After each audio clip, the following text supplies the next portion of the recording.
देखिए, मैं आपको मिसाल के तौर पे जो मेरा हल्का था लाहौर का NA 128 वो दिखाऊंगा, उससे आपको बिल्कुल बात वाज़ेह हो जाएगी कि किया क्या गया है। अगर विर्क साहब आपको चला दें जो मैंने आपको भेजी थी स्लाइड्स, तो इस पर अगर आ जाएं। जी देखिए, कुछ तो हमने ये रख दिए जो कल इन्होंने फॉर्म 45 अपलोड किए हैं इलेक्शन कमीशन ने। उन फॉर्म्स 45 को हम उनका मवाजना कर रहे हैं उन फॉर्म्स 45 से जो हमारे पास थे और जो हमने खुद इलेक्शन कमीशन में 12 फरवरी को जमा करा दिए।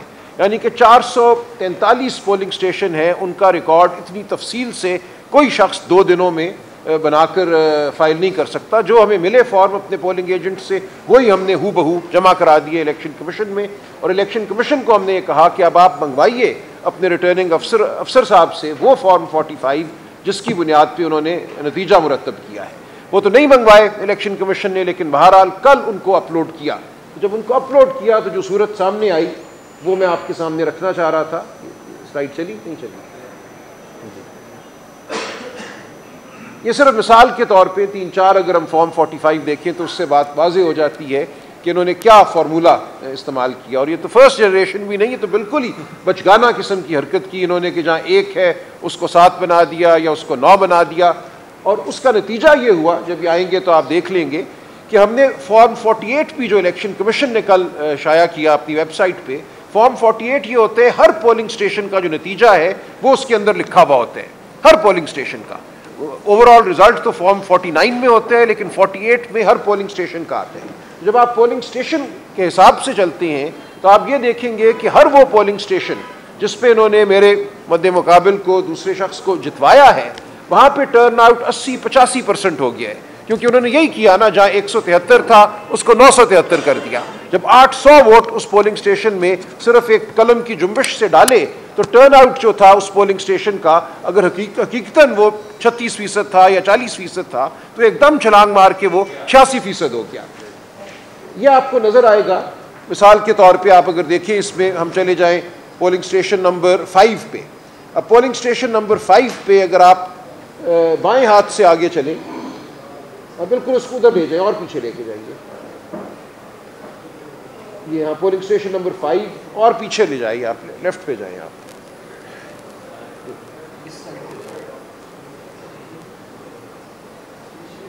एक नहीं, ये आप कुछ और कर रही हैं, चलिए इसको छोड़ दीजिए, ये कोई और चीज़ है, वो नहीं है। लेकिन पोलिंग स्टेशन नंबर 5 जो है मिसाल के तौर पे आपके सामने है, इसका जो हकीकतन टर्न आउट है हमारे पास उन फॉर्म 45 में जो हमने फाइल किए इलेक्शन कमीशन में, वो था 38%। इसमें मेरे वोट थे 357, दूसरे शख्स के वोट थे 123। जो कल इन्होंने शाया किया फॉर्म 45 इस पोलिंग स्टेशन का, उसमें मेरे वोट तो वही रहे 357, कोई फ़र्क नहीं है उनमें। यानी कि जो मैंने फॉर्म फाइल किया था वो दुरुस्त था, मेरे वोट दुरुस्त थे, लेकिन जो दूसरे शख्स के वोट हैं 123 की बजाय वो 723 हो गए। एक के ऊपर एक लगा दिया इन्होंने, 7 का एक जो ठुंडरा, और उसकी वजह से जो टर्न आउट था वो 38% से बढ़कर 86% हो गया।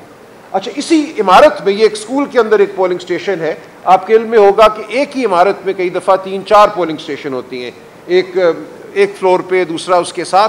तो उसी इमारत में जो पोलिंग स्टेशन है, इस पोलिंग स्टेशन का टर्न आउट 86% हो गया। इस इमारत में बाकी पोलिंग स्टेशन जो है उनका टर्न आउट वही 40%, 38% रहा। तो कोई इसकी मंतक नहीं आती समझ कि एक ही इलाके में एक ही पोलिंग स्टेशन जो एक बिल्डिंग में है, उस बिल्डिंग के अंदर 2-3 पोलिंग स्टेशन के रिजल्ट्स जो हैं उनमें इतना फ़र्क हो कि कहाँ 38% और कहाँ 86%। और नज़र यही आ रहा है कि जब आपने 1 को 7 किया, 600 वोट बढ़ाए, तो टर्न आउट जो था 38% से वो 86% हो गया। अब ये जो फॉर्म 48 है जो हमने यहाँ लगाया है, ये वेबसाइट पे मौजूद है इलेक्शन कमीशन की। मैं चाहूँगा आप सब इसको डाउनलोड करके इसको पढ़ें, देखें, तो बिल्कुल बात वाज़ेह हो जाती है कि कितने बौंडे तरीके से रिगिंग की गई है। रिगिंग सिर्फ ये हुई कि जहाँ 44 था उसको 444 कर दिया, जहाँ 88 था उसको 688 कर दिया।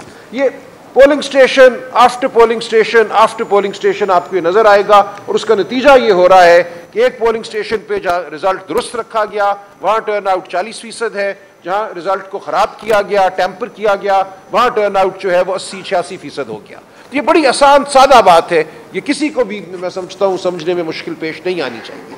और जो कल रिजल्ट शाया किया है इलेक्शन कमीशन ने, ये मैं समझता हूँ पाकिस्तान की तारीख का एक बहुत ही अहम लम्हा है। पहली बार हम पूरे वसूख से पूरी कौम जो है वो धांधली को अपनी आंखों से देख सकती है। अब जो भी होगा ट्राइब्यूनल हम जाएंगे, वहाँ पे 2 ट्राइब्यूनल पूरे पंजाब के लिए बनाए हैं जहाँ 300 सूबाई नशस्तें हैं, 140 कौमी असम्बली की नशस्तें हैं। तो जाहिर है कि 2 जज साहिबान जो हैं वो तो 20 साल इन मुकदमात का फैसला नहीं कर सकेंगे। हमारी इस्तदा होगी, हम डिमांड करेंगे कि नंबर ऑफ इलेक्शन ट्राइब्यूनल्स में इजाफा किया जाए हर जगह, और ख़ास तौर से पंजाब जो कि एक बहुत ही बड़ा सूबा है। लेकिन उसके साथ साथ हम चाहेंगे कि अवाम खुद अपनी आंखों से देखें कि उनके मैंडेट के साथ, उनके वोट के साथ 8 और 9 फरवरी की रात क्या हुआ। 8 फरवरी जब पोलिंग ख़त्म होती है तो हमें फॉर्म 45 मिल जाते हैं, और ये इलेक्शन इस हवाले से भी बिल्कुल मुनफरिद था कि इस बार पहली दफ़ा हमने अपने पोलिंग एजेंट्स को बहुत तरबियत दी थी कि फॉर्म 45 लेकर आना है। इससे पहले किसी इलेक्शन में इस तरह इतनी बड़ी तादाद में पोलिंग एजेंट साहिबान जो हैं या मोहतरमा वो फॉर्म 45 लेकर नहीं आए थे। इस दफ़ा एक बहुत बड़ा ज़ख़ीरा जो है हमारे हाथ में मौजूद था। उस ज़ख़ीरे का मुवाजना अब हम उन फॉर्म्स 45 से कर सकते हैं जो कल इलेक्शन कमीशन ने शाया किए, और उसमें नज़र यही आता है कि मेरे वोट तो तकरीबन वही हैं जो मेरे फॉर्म 45 में हैं। बाकी जो कैंडिडेट्स थे जमात इस्लामी के, TLP के, उन सब के वोट भी वही के वही हैं। सिर्फ एक शख्स है जिसके वोट जो है 127 से 727 हो जाती हैं या 927 हो जाती हैं। तो बिल्कुल तवातुर से आपको हर पोलिंग स्टेशन पर नजर आता है कि किसी एक शख्स के, एक मखसूस शख्स के वोट जो हैं वो बढ़ाए जा रहे हैं। तो इसके बाद शक और शुबे की कोई गुंजाइश नहीं रहती। और भी चीज़ें हैं, मैं उनका भी जिक्र नहीं करूँगा, जिनसे इस बात की और बिल्कुल तौसीक हो जाती है कि यहाँ एक बहुत बड़ी धांधली हुई है। यहाँ पे एक बड़े मुनज़्ज़म तरीके से RO की सतह पे जब ये फॉर्म 45 बनाए गए जिनको कल शाया किया गया, वहाँ इलेक्शन पर एक हमला किया गया है, पाकिस्तान की अवाम के मैंडेट पर हमला किया गया है।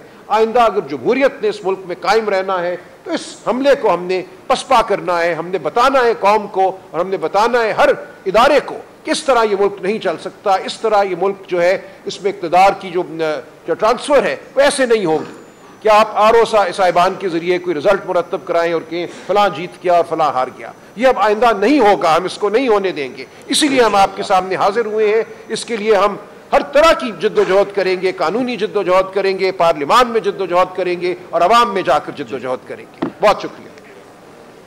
कोई क्वेश्चन जी, सवाल जी।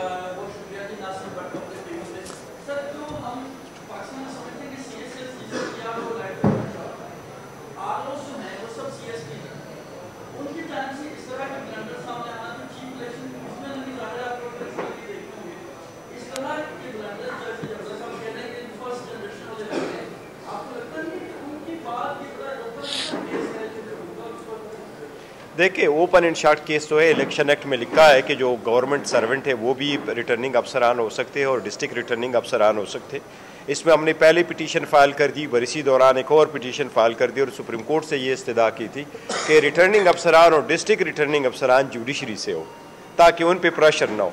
जिस तरह मैंने आपको पहले बताया कि अगर आपके पास फॉर्म 45 आ जाता है और उसमें आपको कोई करेक्शन की वो आ जाए, क्योंकि आपने फॉर्म 45 को 46 के साथ टैली करके उनसे रिसीव करना है, वो रिटर्निंग अफसर अपने निगरानी में इनके सामने करता है। तो अगर ऐसे किया हुआ होता तो फिर ये सिचुएशन हमें ना देखनी पड़ती। लेकिन अभी ट्राइब्यूनल में जब ये जाएगा तो देखेगा, लेकिन ट्राइब्यूनल में ये प्रोसेस है, ज़रूर है कि जब आप ट्राइब्यूनल जाते हैं तो ट्राइब्यूनल के लिए ला तो यही मुकर्रर हुआ कि 120 दिन के अंदर अंदर वो फैसले कर ले ट्राइब्यूनल। अब हाई कोर्ट के ट्राइब्यूनल बने वो ज़्यादा हो और उसके फैसले जल्द हो। सुप्रीम कोर्ट से भी रिक्वेस्ट है, लास्ट टाइम अपीलें बड़ी अरसा रही है और उसमें फैसले नहीं हुए। इसमें आए क्योंकि पब्लिक मैंडेट, हम यही कह रहे हैं कि पब्लिक मैंडेट जिसके पास है उसी का राइट है कि वो पार्लियामान में हो, ना कि वो लोग जो स्नीक करके इंटर हो जाते हैं।